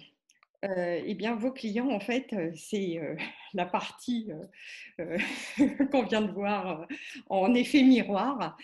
Bien sûr, c'est ce qui va rentrer les encaissements. On va d'abord parler des encaissements hors exploitation. Si jamais vous aviez un remboursement d'IS, par exemple, à percevoir en 2020, l'État a mis en place une mesure d'urgence qui vous permet de la demander tout de suite au lieu d'attendre le dépôt de votre liasse fiscale future. Donc, vous pouvez la demander tout de suite. Tous les crédits d'impôt peuvent être demandés tout de suite. Là aussi, allez sur le site du gouvernement des impôts, vous retrouverez absolument tous les renseignements pour pouvoir faire ces demandes de remboursement. Ceux qui ont des crédits de TVA, en général, ça met un petit peu de temps avant qu'on puisse recevoir le crédit de TVA. Là, l'État s'est engagé à traiter ces demandes de façon très, très rapide. Ils vont faire tout leur possible pour que vous puissiez être remboursé très rapidement sur vos crédits de TVA. Au niveau des clients, donc les clients, bien sûr, eh bien, il faut quand même les relancer. Il faut là aussi privilégier le contact direct. Et on vous rappelle que tous, autant que vous êtes à la fois client et fournisseur de quelqu'un. C'est une situation dans laquelle eh bien, il va falloir prendre en compte les intérêts des uns et des autres, mais il faut quand même le faire. Il faut vraiment les contacter. Et il y a des entreprises, notamment il y a des entreprises qui ont mis en place des aides de trésorerie très rapides et qui pourront faire face en fait à leurs créances. Hein. La mobilisation des créances. Donc, si jamais votre client est un établissement public, semi-public ou un grand compte, vous pouvez bénéficier d'un service de BPI France, je crois que ça s'appelle Créance Plus, qui vous permet en fait de mobiliser vos factures. Et en plus, il vous propose de rajouter un crédit de trésorerie qui est égal à 30% du volume mobilisé. Donc ça va concerner peut-être des entreprises qui ont un volume de créances assez gros. Et puis, ça concerne surtout des entreprises qui ont un type de client très particulier. Sinon, vous pouvez aussi essayer de voir avec vos banques ce qu'elles peuvent vous proposer, notamment des solutions d'affacturage. En général, ça met 2 mois pour être mis en place. Mais là, elles peuvent peut-être le mettre beaucoup plus rapidement, l'activer beaucoup plus rapidement. Super. Justement, il y a une question d'Amina sur comment faire pour inciter les clients à tenir leurs engagements. Je suis dans le nettoyage et en temps normal, les délais étaient déjà à 60 jours. Tout à fait. C'est une bonne question. En fait, là aussi, c'est vraiment je pense qu'il faut vraiment essayer de les contacter le plus rapidement possible, de continuer d'essayer de négocier avec eux, sachant que les conditions sont déjà, comme elle le dit, difficiles en temps normal. Il y aura aussi toujours il y a toujours cette histoire de médiateur. Attention, l'État à plusieurs reprises a parlé déjà de partager le risque, mais aussi que tous les abus seraient quand même, à plusieurs reprises, l'État a dit de faire attention aux abus dans un sens ou dans l'autre. Et donc, en fait, je pense, Chloé, dans ce cas-là, enfin Amina, qu'il ne faut pas hésiter à contacter le médiateur aussi pour savoir ce qu'il est possible de faire. Hein. Effectivement, ouais. Oui, ça peut être possible. Après, ça reste, enfin, le médiateur, ça reste une procédure. Donc, si déjà c'est des gens qui payent, qui payent tard, hein, faites appel à leur bon sens. Après, ça peut être aussi des gens qui sont en difficulté, comme l'a dit Isabelle. Hein, donc, il faut aussi être compréhensif pendant cette période-là. Et sinon, il y a l'affacturage qui peut être une solution de court terme auprès de votre banque. Il y a justement sur l'affacturage une question de Rodolphe. Quel est l'avantage de l'affacturage via BPI France plutôt que par une banque? Est-ce que tu connais le taux, Chloé, de il n'est pas très cher en fait. Je crois qu'on avait vu ensemble, on avait eu un exemple de 2% chez BPI France, mais par contre, c'est que des grands comptes. Oui, BPI France. de toute façon, alors là, on va le repréciser, on arrive sur la bonne slide, on va le repréciser, mais BPI propose beaucoup de choses, mais ils sont quand même, enfin, ils vont regarder vraiment la solvabilité de l'entreprise. Hein. C'est pas parce qu'ils ils proposent des solutions qu'elles sont, voilà, il va falloir répondre à certains critères pour obtenir ces solutions. Ce qui peut toujours être fait, hein, BPI a mis en place 2 choses. C'est un mail, une plateforme et un numéro vert. Et il peut être tout à fait intéressant, une fois qu'on a fait qu'on a évalué son besoin de trésorerie, qu'on a vu l'ensemble des solutions, en fait, et il peut être tout à fait intéressant de les contacter pour voir, selon votre secteur d'activité, votre taille, et votre taille, ça veut dire chiffre d'affaires, ça veut dire nombre de salariés, etc. Et votre besoin de financement, de voir quelles solutions BPI peut vous proposer. Oui, on va donner des détails complémentaires sur ce fonds de solidarité. Tout à fait, on y arrive. Donc, les solutions des financements à court terme, voire à très court terme. La première chose, c'est le fonds de solidarité, hein, sur lequel il y a beaucoup de communication qui a été mis en place extrêmement rapidement.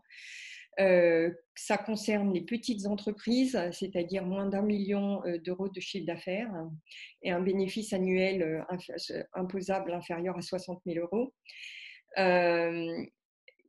Qui connaissent donc toujours cette fermeture administrative ou qui ont une perte de chiffre d'affaires de 50% et non plus 70% comme il a été dit au départ, donc une perte de 50% par rapport à l'activité qu'ils avaient à la période de l'année d'avant. Donc, puisque là, on parle du mois de mars, on va comparer avec le mois de mars 2019. Pour les entreprises qui ont créé après mars 2019, il faut prendre le chiffre d'affaires que vous avez fait depuis la création jusqu'au 29 février 2020 et vous allez diviser par le nombre de mois pendant lequel vous avez ouvert l'activité.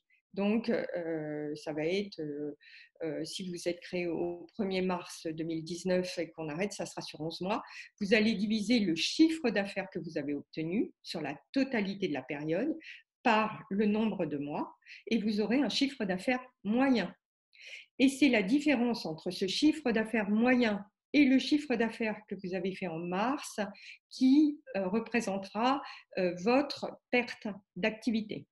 Donc, si cette perte d'activité est supérieure à 50%, vous pouvez faire cette demande de fonds de solidarité. Tu veux dire quelque chose, Chloé? Ah, tu n'as Pardon, excusez-moi, je m'étais mis en sourdine. Il y avait justement une question, quand on bénéficie des ARE, pouvons-nous bénéficier du fonds de solidarité? Oui. Les ARE, oui. Ensuite, pour les histoires, si par exemple, pour les ARE, il n'y a pas de souci, ASS aussi. Donc, on disait que vous allez être. Alors, on a parlé d'une aide de 1 500. Non, l'aide est maximum de 1 500 euros. Donc, ce que vous allez déclarer, c'est finalement la différence entre le chiffre d'affaires que vous avez fait en mars 2020 et celui que vous avez fait en mars 2019, ou le chiffre d'affaires moyen. Et cette somme vous sera en fait versée jusqu'à la limite de 1 500 euros. Si jamais vos pertes se montent à 5 000 euros, vous n'aurez que 1 500 euros. Il existe donc là aussi sur notre site, on vous a renvoyé vers l'État a mis en place ce qu'il appelle un pas à pas, c'est-à-dire que vous avez vraiment, vous êtes complètement pris en charge pour faire cette déclaration. Alors, je ne sais pas s'il y en a qui l'ont fait ce matin, mais moi j'ai une créatrice qui l'a fait hier et c'était pas encore, ça ne marchait pas encore.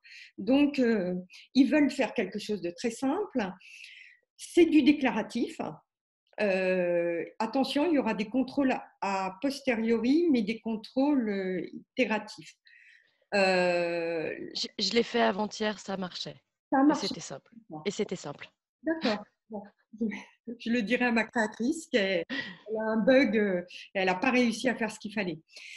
Juste en complément, il faut le faire sur l'espace personnel. Ça, c'est la petite chose qui était un peu bizarre, mais c'est sur votre service, donc sur le service des impôts, mais aspect personnel et pas professionnel. Ça, on ne sait pas trop. Et d'un autre côté, enfin, ça paraît logique dans leur façon de voir les choses. Cette aide, donc, il y a une deuxième partie qui va être mise en place à partir du 15 avril, mais cette fois-ci qui ne concernera que les entreprises en très grande difficulté, puisque c'est en fait les entreprises qui se trouvent dans l'impossibilité de régler leurs créances et dans celles qui se sont vues refuser des prêts de trésorerie d'un montant raisonnable par leur banque. Et cette deuxième partie sera gérée normalement par les régions. Donc là, à suivre, vraiment faire de la veille pour savoir justement comment ça va se passer et précisément qui va être éligible. Juste, il y avait une question qui est revenue plusieurs fois. Est-ce que ça va être renouvelé en avril? Alors, je ne sais pas si tu as la réponse, Chloé, toi qui fais beaucoup de veille actuellement. Personne ne l'a.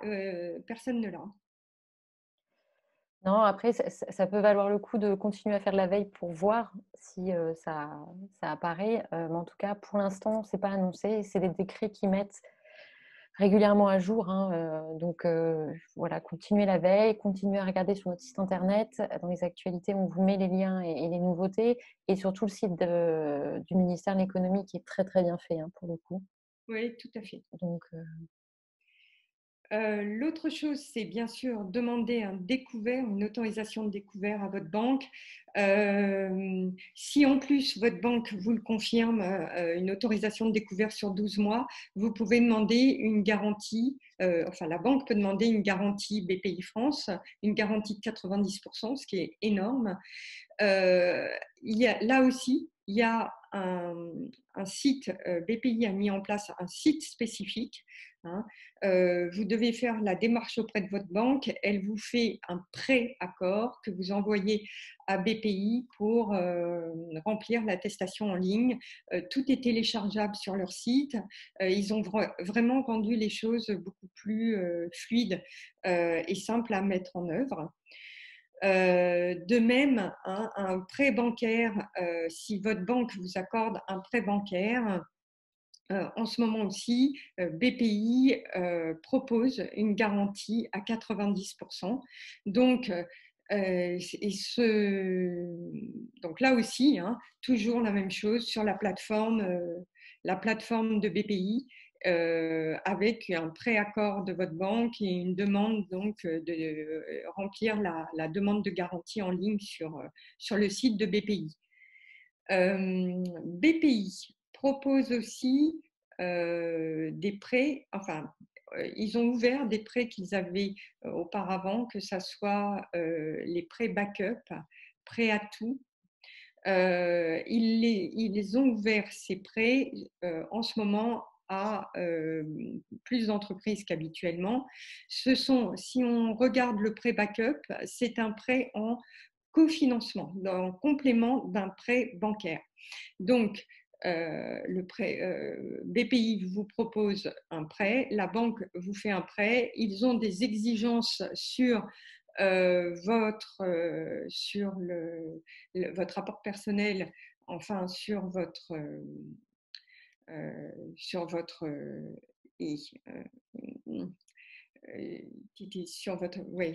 l'argent comment on appelle ça, Chloé, au secours, c'est ce que vaut ton entreprise, là, Les capitaux propres. Oui, voilà. Merci. Donc, il y a des conditions là-dessus, il y a des conditions sur le secteur d'activité et attention, ce n'est valable que pour des problèmes conjoncturels. Ils sont très attentifs là-dessus. De toute façon, il y a là aussi, le mieux, c'est vraiment constituer un dossier complet et contactez-les pour savoir ce qu'ils peuvent vous proposer.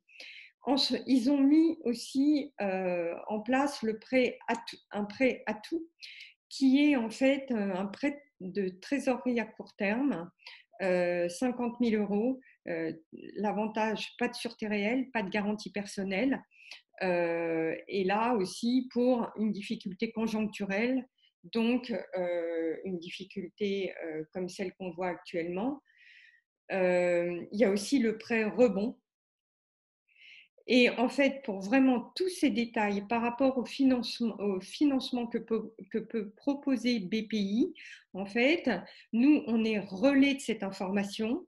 On voit certains entrepreneurs, de nos entrepreneurs, qui sont en train de mettre en place certaines solutions, mais vraiment pour avoir tout le détail et pour savoir si vous êtes éligible ou non et lesquels demander, vraiment, allez sur la plateforme de BPI, appelez le numéro vert. Est-ce que tu as une question, Chloé? Alors, il y avait une question, effectivement, là, je vais peut-être… Est-ce que vous m'entendez? Oui. Oui. Abordez-vous les arrêts médicaux pour garde d'enfants? Peut-on bénéficier et le cumuler avec le fonds solidaire? Ça, il me semble avoir vu la réponse que c'était non.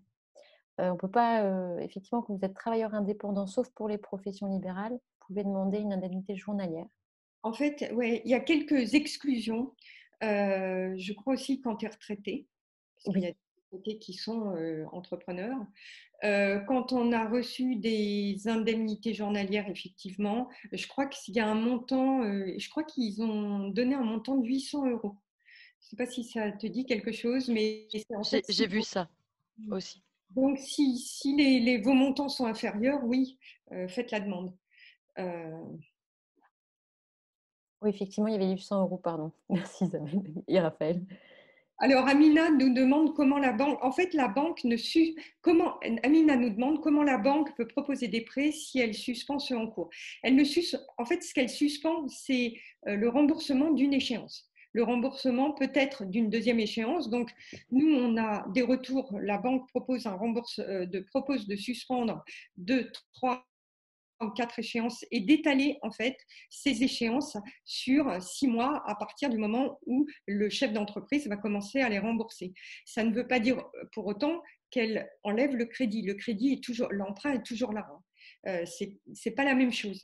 De toute façon, ces nouvelles propositions de prêt, la plupart proposent un différé de paiement de 6 mois, 1 an, voire chez BPI, j'ai vu sur certains prêts 2 ans. Donc, tout le monde est au courant de la situation. On ne va pas vous demander, si on vous prête de l'argent, on ne va pas vous demander de le rembourser immédiatement. Alors, Fabienne qui nous dit qu'évidemment en mars 2019, elle était en démarrage, donc avec un petit chiffre d'affaires. Et oui, nous sommes bien d'accord. On a beaucoup d'entrepreneurs qui ont démarré leur activité donc en 2019, fin 2018, et qui sont dans votre cas, Fabienne. C'est-à-dire que malheureusement, le chiffre d'affaires sur lequel on va se comparer était très faible en mars 2019, puisque c'était le démarrage d'une activité. Peut-être pour avril, effectivement, si la situation, si cette aide est reportée sur avril, à ce moment-là, peut-être que ça. Mais oui, vous avez bien compris, effectivement, si en mars 2019, vous avez fait 800 € et qu'en mars 2020, vous avez fait 5 000 €, eh bien non, vous n'êtes pas éligible malheureusement à cette subvention. Ouais. Quel est l'intérêt de faire un prêt backup prévention avec BPI France et la région de France, du coup, si on a déjà un prêt en cours avec une banque et garanti par BPI France? En fait, il n'y a pas d'intérêt à faire un prêt pour un prêt. C'est vraiment l'intérêt ici, c'est de trouver des solutions pour pallier un besoin de financement. On est vraiment sur, tout d'un coup, j'ai des charges auxquelles je vais quand même devoir faire face. J'ai une activité qui s'est arrêtée brutalement, qui va mettre du temps à reprendre. Donc, j'ai un besoin de financement, peut-être en plus des salariés. Donc, j'ai un besoin de financement. Il faut que je trouve des solutions rapidement pour couvrir ce besoin de financement.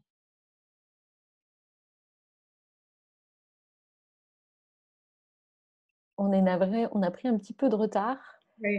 Alors, du coup, je t'en prie Isabelle, on va avancer un petit peu, ouais. L'idée, donc, c'est bien sûr quand vous remplissez votre tableau de trésorerie. Isabelle, pardon, je pense que Raphaël doit nous quitter. Ah. Pardon, j'ai mon quart de garde d'enfant qui commence. Pardon Isabelle. Je suis désolée. Merci beaucoup, Raphaël. Merci à tous. À très bientôt. Et gérer le stress et la trésorerie, ça va être Mille merci, Raphaël, super job. pour ces beaux conseils. Avec plaisir. Au revoir. Merci à tous. Collègue du bureau. Donc, pardon. on a vu les solutions à très court terme que vous pouvez mettre en place pour trouver de l'argent. L'idée, quand même, ça va être d'appuyer votre demande auprès de votre banque, que ce soit votre banque, BPI, France Active, etc. Vraiment appuyer votre demande avec un plan de trésorerie travaillé. Ça sera un plus. Ça va vous permettre aussi de ne pas sous-estimer vos besoins. C'est quelque chose en fait qui est en train d'arriver là. Certains créateurs qui voient en fait le mois de mars, ils ont réussi, ils ont un peu d'argent, etc. Le mois d'avril, mais n'oubliez pas que vous devez reprendre une activité selon des hypothèses de reprise que vous allez mettre en place. Donc, regardez vraiment à moyen terme ce qui va vous arriver. Soyez prudent donc sur les encaissements futurs. Selon votre secteur d'activité, n'hésitez pas même à faire deux plans de trésorerie avec deux hypothèses différentes. On vous dit aussi d'être au plus juste sur vos dépenses prévues. Là aussi, essayez de voir ce que vous pouvez économiser, ce que vous pouvez reporter. Et puis surtout, démontrer que vous avez, enfin surtout non, en plus, démontrer que vous avez mis en place toutes les actions possibles, notamment les reports de cotisations sociales, tous les reports d'échéances fiscales, l'arrêt des charges qui n'étaient pas fondamentales et la négociation pour peut-être certains négocier des échéanciers avec d'autres. L'idée, c'est quand même, donc je reviens sur cette histoire de sous-estimer votre besoin. Attention à ne pas utiliser votre réserve de trésorerie immédiatement et vous retrouver en fait dans une situation précaire le mois d'après.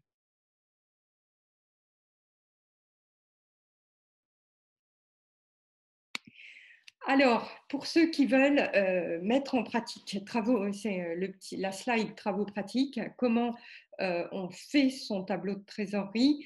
Je ne sais pas, Chloé, si tu avais prévu de mettre un tableau de trésorerie en téléchargement. Oui, c'est prévu. On va vous en envoyer un comme ça. Alors, ça va être un tableau de trésorerie assez simple, mais l'objectif, c'est que vous puissiez le remplir justement pour calculer vos besoins de financement. Que vous en ayez besoin ou pas, en fait, hein, un tableau de trésorerie, enfin, tu vas sans doute l'expliquer beaucoup mieux que moi, mais c'est un tableau indispensable. Donc oui, on va vous en envoyer un. Ok, on va donc ici, on est parti de l'hypothèse, là on a commencé à partir du mois de février, mais c'est une activité qui avait déjà démarré. On voit que son solde en banque au 1er février était de 1 000 €. C'est une activité qui fait à peu près, qui fait en moyenne, on va dire 5 500 € de chiffre d'affaires mensuel. Elle est en démarrage. Donc, en février, elle a fait ses 5 500 €. On les retrouve dans les encaissements. Ensuite, on va voir les décaissements qu'elle a eus sur le mois de février, qui était un mois normal. Donc, ces dépenses d'exploitation dans lesquelles, bien sûr, il y a la rémunération et les cotisations sociales, une rémunération et des cotisations sociales, se montent à 4 500 € et un remboursement d'emprunt de 100 €. Total des décaissements, 4 600 €. Donc, sur le mois de février, cette entreprise a gagné 5 500 €, moins 4 600 €. Il lui restait donc 900 €, c'est le solde mensuel. Elle avait 1 000 € en début de mois de février et donc le solde mensuel plus le solde cumulé du mois précédent va donner un solde cumulé à fin février de 1 900 €. En mars, l'activité s'effondre, 1 200 € et elle doit toujours, son emprunt a été remboursé, hein, et elle a, sur la fin du mois de mars, reporté et peut-être diminué sa rémunération. Ses dépenses arrivent à 3 500 €. Donc, les dépenses totales du mois de mars sont de 3 600 €. Sur le mois de mars, elle a encaissé 1 200, dépensé 3 600, donc l'entreprise a un solde mensuel négatif de 2 400 €. Ce solde mensuel, évidemment, s'ajoute au solde cumulé de 1 900 €, ce qui fait qu'au mois de mars, cette entreprise est en découvert de 500 €. Elle a un solde négatif de 500 €. La personne va réagir, va tout de suite demander, ici, on le voit dans les recettes hors exploitation qui arrivent début avril, elle fait deux choses. Elle demande les 1 500 € de fonds de solidarité, puisqu'en fait, elle avait 5 500 € en mars 2019, 1 200 € en mars 2020. Elle peut avoir droit à ces 1 500 € de fonds de solidarité. Et elle va demander à sa banque un crédit de trésorerie qui sera garanti par BPI-France. Donc, c'est une des mesures en fait qui est mise en place. Et ce crédit de trésorerie peut monter jusqu'à 3 mois de chiffre d'affaires. Mais elle décide de demander 10 000 €, donc ce qui représente un peu moins de 2 mois de chiffre d'affaires. Donc, elle reçoit en avril ses 11 500. Elle a encore réussi à diminuer ses dépenses de 1 000 €. Donc, ses dépenses se montent à 2 500. Elle a demandé une suspension de son échéance d'avril et de son échéance de mai. Et donc là, au mois d'avril, eh bien, elle a encaissé 11 500. Elle dépense 2 500. Son solde mensuel se monte à 9 000 € et il va se cumuler avec son découvert du mois précédent de 500 €. et elle arrivera à un solde cumulé fin avril à 8 500 €. Ce qu'on voit, c'est qu'elle a prévu une reprise en mai, mais une reprise partielle d'activité. Donc, on peut s'imaginer que cette personne part sur l'hypothèse qu'elle va quand même travailler la dernière semaine de mai. Ses dépenses d'exploitation augmentent un peu. Peut-être qu'il y a des dépenses, voilà. Donc, en fait, le solde mensuel sera de nouveau négatif à 1 600 € et le solde cumulé à 6 900 €. Si cette personne fait cet exercice pendant un certain temps et si elle pense qu'elle va être impactée par les mois de juillet-août, par exemple, en estimant que les gens vont garder les mêmes habitudes qu'auparavant et donc partir en vacances, cette personne peut s'apercevoir fin août qu'elle est de nouveau en découvert de trésorerie et même peut-être beaucoup plus. Donc, l'idée aussi, c'est de se dire, mais est-ce que, au lieu de négocier 10 000 € de trésorerie auprès de sa banque, est-ce qu'il n'aurait pas fallu négocier 3 mois de chiffre d'affaires, une demande de prêt égale à 3 mois de chiffre d'affaires? C'est une question qu'on peut se poser et c'est pour ça qu'il faut absolument que vous dérouliez cet exercice sur un certain nombre de mois pour vérifier que vous n'êtes pas en difficulté au mois de juillet, au mois d'août ou au mois de septembre.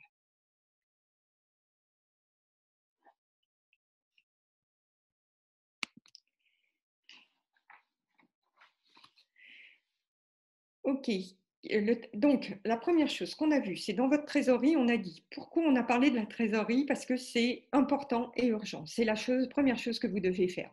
Parce qu'aussi, ça va vous permettre de mettre un chiffre sur vos difficultés. Et donc, peut-être aussi de diminuer votre stress d'entrepreneur. Et donc, quoi faire? C'est d'abord, traiter l'urgence. Là, dans le mois qui vient, arriver à faire face à ce que vous devez, à vos échéances à payer. C'est aussi valider donc tous les différés de remboursement possibles. Hein. On a vu, nous, on a un très bon retour de nos clients. Attention aussi, quand vous êtes en train de faire votre calcul de tableau de trésorerie, n'oubliez pas de reporter les dépenses pour lesquelles vous avez négocié un délai. Hein. Surtout, c'est très important. Hein.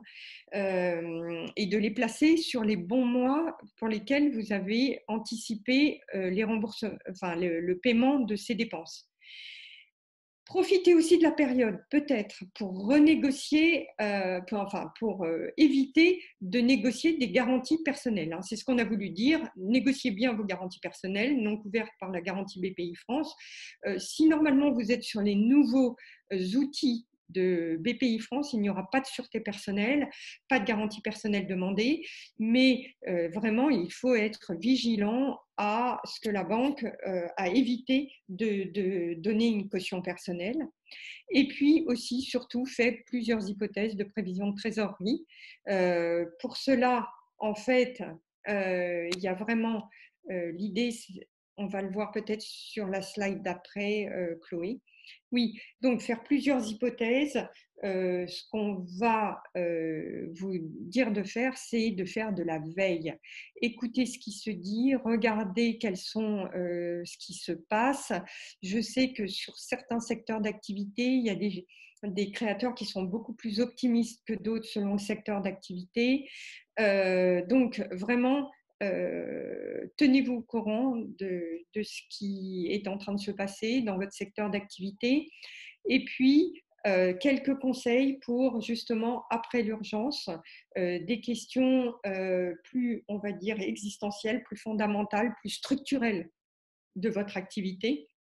C'est peut-être aussi le moment de faire un point et d'interroger votre comptabilité, faire un point sur vos chiffres, le chiffre d'affaires, l'augmentation de votre chiffre d'affaires, votre marge, l'amélioration de votre marge, votre capacité d'autofinancement, l'amélioration aussi de votre seuil de rentabilité.